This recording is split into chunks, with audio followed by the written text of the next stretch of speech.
Assalamualaikum warahmatullahi wabarakatuh.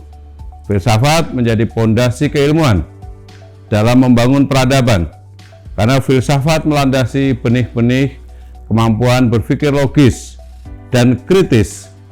Manusia menjadi begitu istimewa karena bahasa, karena di dalam bahasa itu ada konstruksi yang begitu rumit yang bisa dijelaskan dengan filsafat, dan itu yang membuat manusia istimewa. Assalamualaikum warahmatullahi wabarakatuh. Saat ini, perhatian terhadap filsafat nampak makin besar.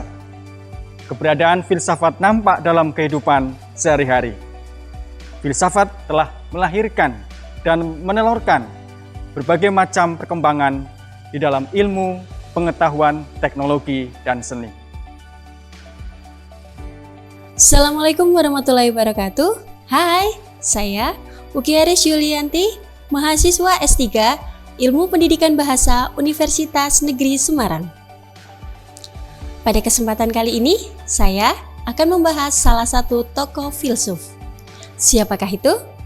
Ya, tokoh filsuf kali ini yang akan saya paparkan yaitu Bertrand Russell. Bertrand Arthur William Russell lahir pada 18 Mei 1872 di Trelew, Monmouthshire, Britania Raya. Ia cucu dari Lord John Russell, Perdana Menteri Britania Raya di masa Ratu Victoria.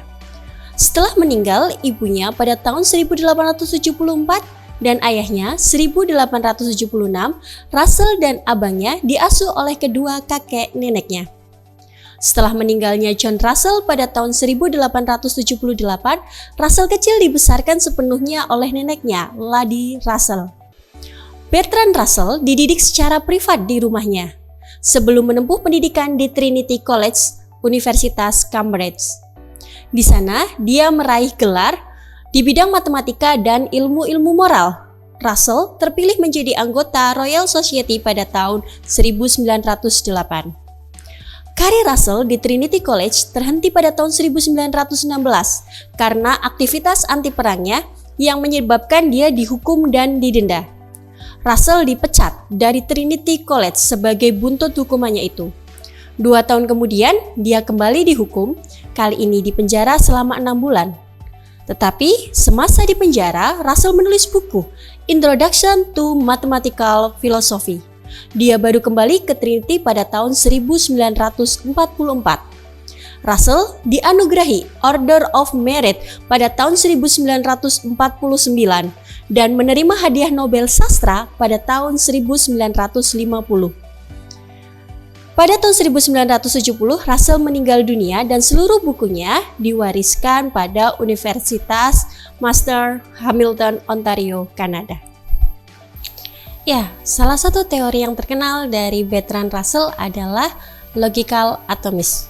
Apa itu logical atomism? Atomisme logis adalah suatu paham yang berpandangan bahwa bahasa dapat dipecah menjadi proposisi atomik atau proposisi elementer melalui teknik analisis logis atau analisis bahasa. Setiap proposisi yang ada mengacu pada bagian terkecil dari realitas. Berdasarkan pandangan yang demikian, maka kaum atomisme logis bermaksud menunjukkan adanya hubungan yang mutlak antara bahasa dengan realitas.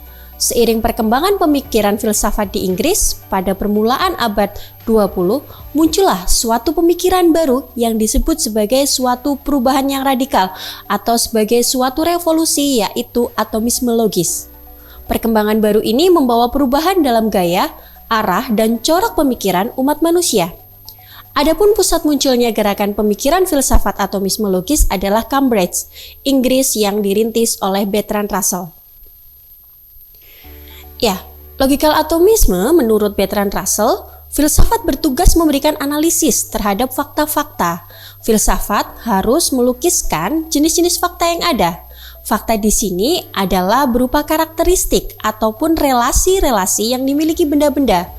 Agaknya tidak dapat dipungkiri bahwa fakta-fakta itu tidak mempunyai sifat benar ataupun salah. Hanyalah proposisi-proposisi ini merupakan simbol yang terdiri dari kumpulan kata-kata yang menunjuk pada data indrawi dan ciri-ciri atau relasi-relasi.